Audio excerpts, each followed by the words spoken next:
You don't trust money because it never felt like it was yours to keep. That is our topic today. Most people think the money struggle is about income. Make more, problem solved, right? But what if that's not the issue at all?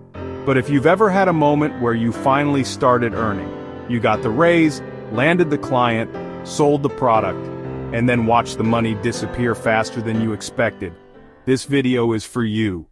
Because the truth is, some people don't have an earning problem. They have a receiving problem. And even deeper than that, a holding problem.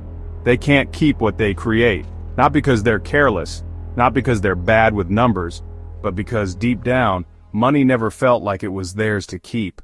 Let's get honest for a second. Have you ever spent money the moment it hit your account even though you didn't need to? Overgifted or overpaid to feel valuable? Felt uncomfortable saving or investing like you didn't deserve to build wealth yet? Given away work, time, or energy for free just to avoid the feeling of charging what you're worth? That's not irresponsibility. That's emotional memory. At some point, maybe as a kid, maybe in a past job, maybe even through your culture, you were taught that money is temporary, conditional, not meant to last. Maybe your parents stressed every payday. Maybe the message was, we don't talk about money.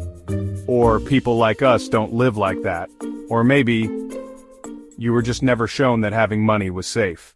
So your system learned the safest place to be is with less. Because having more brings guilt, pressure, attention, or fear. And here's where it gets wild. Even after your circumstances change, your subconscious beliefs don't update automatically. They run like old software in a new device.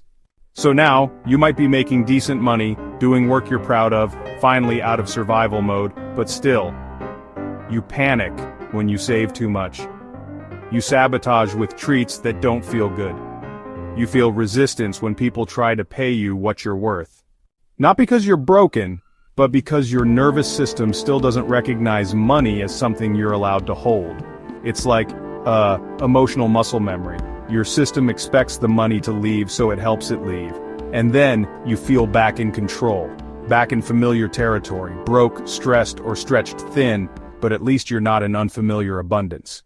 Let's talk next about how this shows up in real life, in business, in personal finances, in self-worth. Because it's not just about numbers, it's about the quiet rules you were taught about how much you're allowed to have. Let's talk about how this actually shows up, not in theory but in real life. Imagine someone starts a freelance gig, finally getting paid what they asked for. The client says yes, the invoice clears, and instead of feeling safe, they feel tense. They want to make it worth it. They think about discounting next time. They spend more that week than usual. Why? Because abundance isn't neutral to them, it's triggering. It creates discomfort, obligation, even guilt. Now, think about the person who just can't look at their savings account without feeling nervous. Or, the one who doesn't track their income because, well, they'd rather not know. Maybe they even feel a strange sense of relief when the money's gone because at least, hey, there's nothing left to lose. That's not bad behavior.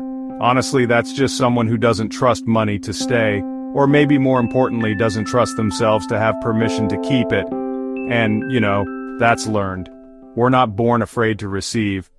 We learn it from watching caregivers argue over money, or being told we're spoiled or ungrateful when we ask for things. Sometimes it's being praised more when we give than when we grow, or seeing wealth framed as greedy, dangerous, or just not for us. So even if you consciously want more, your system might still equate receiving with being unsafe. Here's a quick way to tell if this is you. Think about getting an unexpected $2,000 right now. Would your first instinct be excitement or anxiety? Would you want to give some away quickly, or maybe rush to spend it on something useful? Do you feel pressure to justify why you deserve it, or would you actually feel peace just holding it? If holding feels heavier than spending, if having more feels riskier than scraping by, then your relationship with money has less to do with your budget and everything to do with your emotional blueprint around value. And this is what so many personal finance gurus miss. They think money problems are about numbers, but honestly, most people already know how to save, how to earn, how to plan. What they don't know how to do is feel safe having, and so the moment they get what they want, they subconsciously look for ways to get rid of it, because that feels safer than breaking an invisible rule. Before we keep going, if this is hitting something real for you, tap the like button so more people see it, and if you want more calm, clear videos like this, hit subscribe. Let's keep going.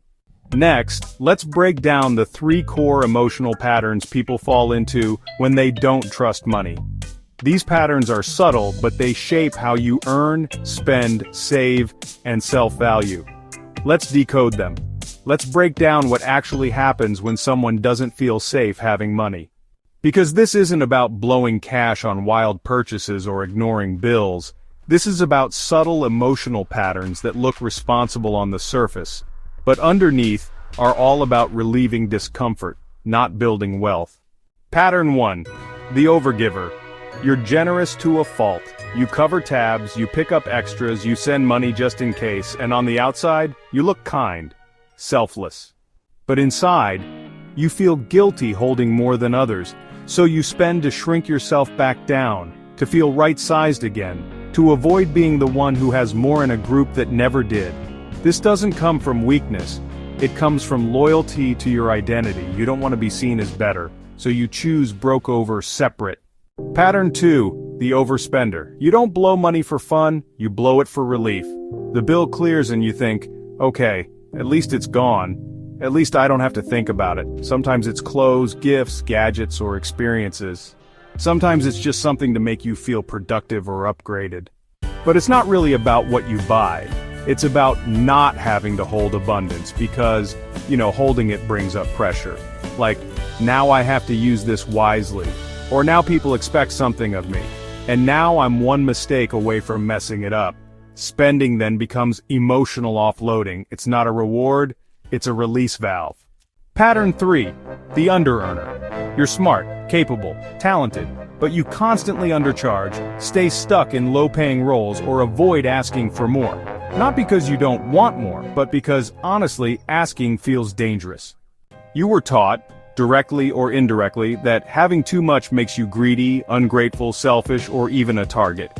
So without realizing it, you self-select smaller roles, softer positions, and underpaid lanes.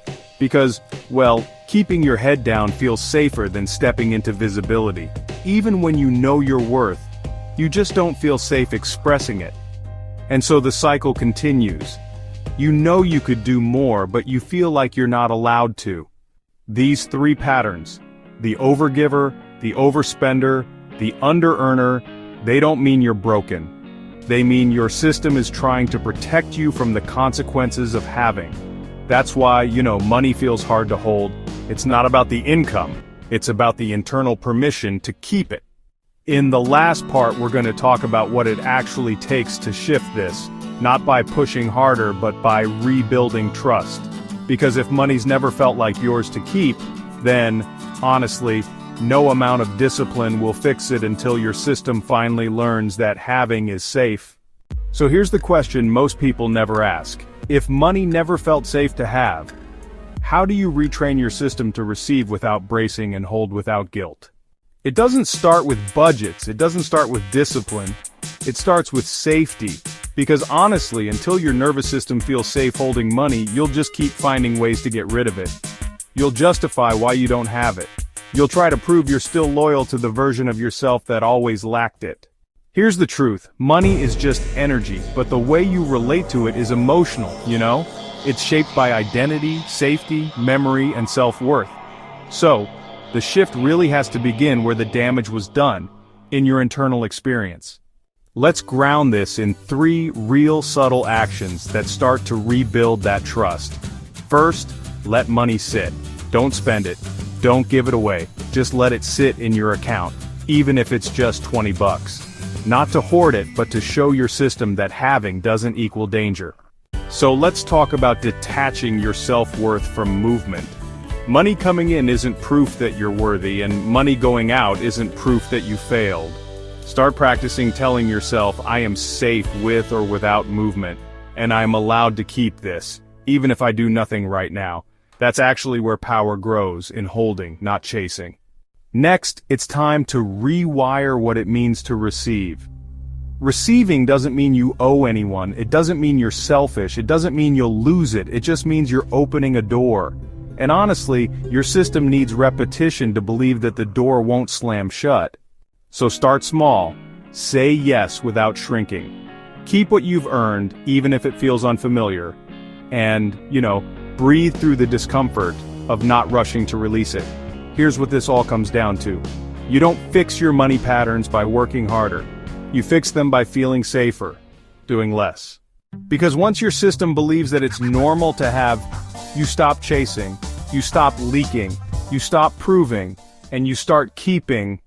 If this gave you something to think about, like the video so more people can find it. And if you want more calm, no hype clarity around money and identity, hit subscribe. We're just getting started. The videos on this channel are for educational and entertainment purposes only. They do not constitute medical, financial, business, legal, or lifestyle advice. Always consult with a qualified professional before making changes to your health, finances, legal situation, or personal routines. Always do your own research before making monetization decisions. The views expressed are based on publicly available research and emerging technologies at the time of publication, and may change over time.